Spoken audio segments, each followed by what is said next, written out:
Meta flew me out to GDC 2026 as part of their Horizon Insider program, where I got to go to talks, learn more about the direction of the VR marketplace, and hear about future tools we'll get to use to speed up our development. Let me walk you through with what I saw, what stood out, and what I think it means for us developers.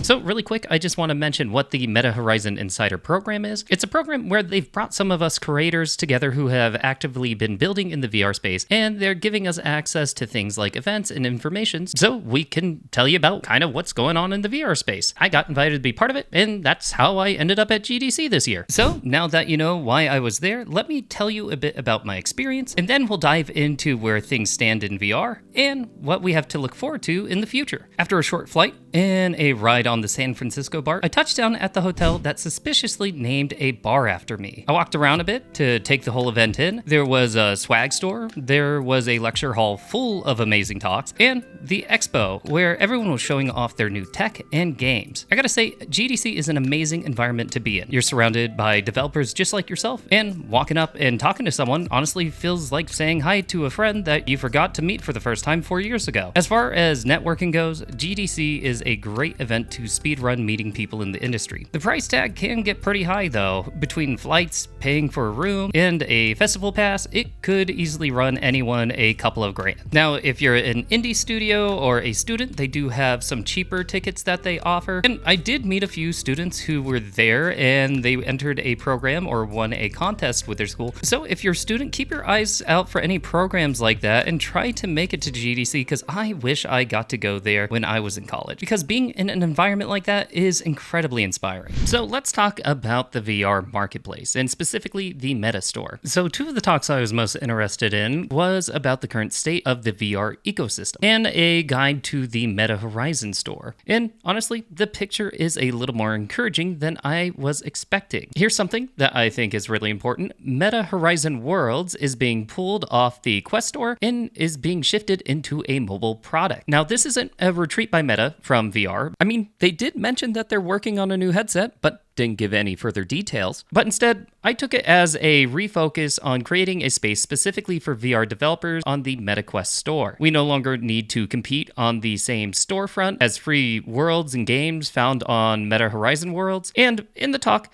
they did mention that having Meta Horizon Worlds on the same store didn't affect sales of other games, and they thought it would bring more eyeballs to the store page, and that would help everyone overall. But overall, it didn't cause a major shift, and developers really disliked it, which, yeah, I was kind of part of that camp. There have also been some changes to the store page to help with visibility. Things like genre categories at the top of the store page. They've updated how you tag and categorize your game so you can better classify your game so it appears in relevant searches and feeds, and some UI changes to your store pages that look much better. Throughout these talks, I got the feel that Meta's making a real push to help developers get noticed in the store and also help create a little more space for them, which is nice. They also mentioned a breakdown of 3 core audience found on VR. You've got your VR elites, so the day one headset buyers who enjoy more serious game controller-based games and don't mind paying more for a premium game. They're a bit of a slower growing audience, and they also need to be re-engaged more with things like game updates. Then you got the teens, who are sitting around the ages like 13, 16, who are the most active group right now. They're enjoying single-player narrative games, and a big one is social multiplayer games like Gorilla Tag, or games that use similar movement in Gorilla Tag like Animal Company and UGG, which are pulling in millions of users, and these teens are growing up to be VR native. And then they mention an audience that I wasn't expecting, which is mainstream adults, or as I like to call them,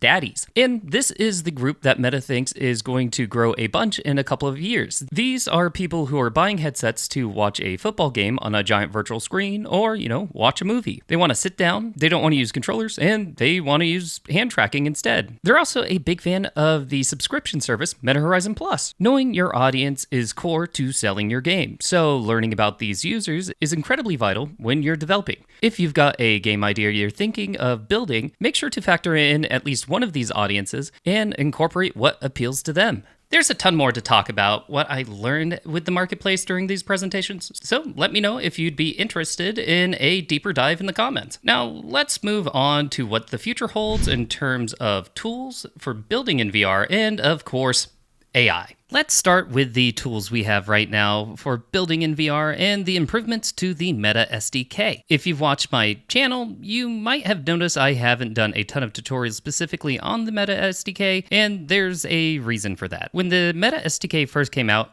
it added a lot of components and game objects to your scene, and for a tutorial channel, that's kinda tough, because it's hard to clearly explain what's in charge of what when there's that much going on under the hood. Now, a while back, Meta introduced something called building blocks, which is basically like a drag and drop system for adding VR functionality to your project. So, you need a camera rig, just drag it in and you're good to go. What I really like about it is it helps compartmentalize the functionality. Instead of manually wiring up a dozen components, you're pulling a self-contained block that handles what you need. If you're building something with basic interactions that don't require a ton of tweaking, building blocks might be enough to get your game out the door. I still do struggle with the amount of components it adds to the scene. Even with building blocks, you still end up with a hierarchy where you're not totally sure what's safe to touch and what will break everything. And if you need to extend functionality of a component, you'll have to do some digging. But here is the really cool part.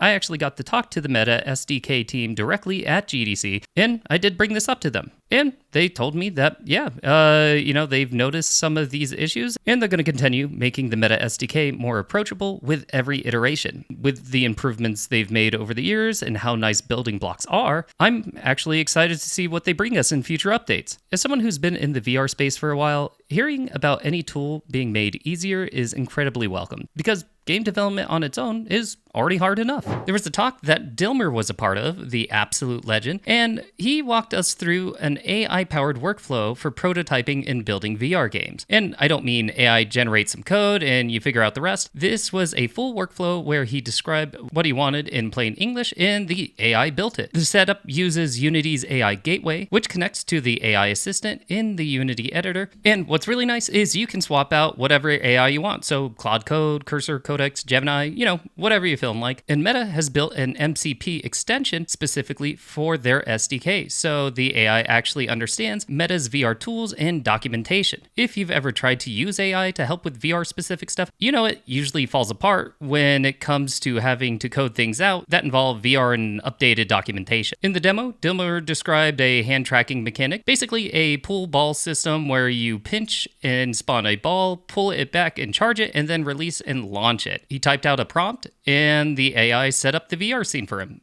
Added hand meshes and interactors, wrote some VR-specific code, and the pinch detection was working in no time. I also appreciated that the prompts weren't always 100% successful, and they showed that. The second prompt asked the AI to add futuristic glowing shader that transitions from red to green, but then on the third prompt, Dilmer asked the AI why the material was only rendering to one eye on the Quest, and the AI actually diagnosed the problem and fixed it. So it's not going to be perfect, but it can troubleshoot its own mistakes, which is honestly how most of us use AI anyways. As I mentioned a second ago, Meta is also working on making their documentation more AI friendly. So when these tools are generating code, they actually have access to the latest SDK info. And on top of that, they have more AI tooling on the way. As someone who has played with AI in my development workflow, seeing Meta actively building the infrastructure to make AI work better in their SDK could be a huge help. This isn't just say, hey, I added a chatbot. They're building the plumbing so AI agents can actually understand VR development. And that's going to make building significantly faster. And don't get me wrong, I do still have my reservations about AI tools and giving them so much access to my project, but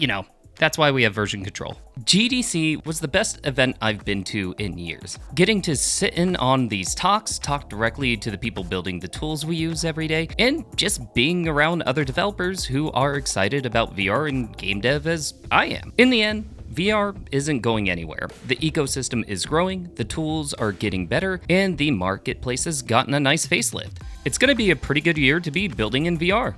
If you want a deeper dive on the marketplace changes or the AI tooling, just let me know in the comments. I've got a lot more to share from these talks. And thank you for watching. Thank you to Meta for giving me this opportunity to share with all of you. And thank you to my patrons. I'll see you all in the next one.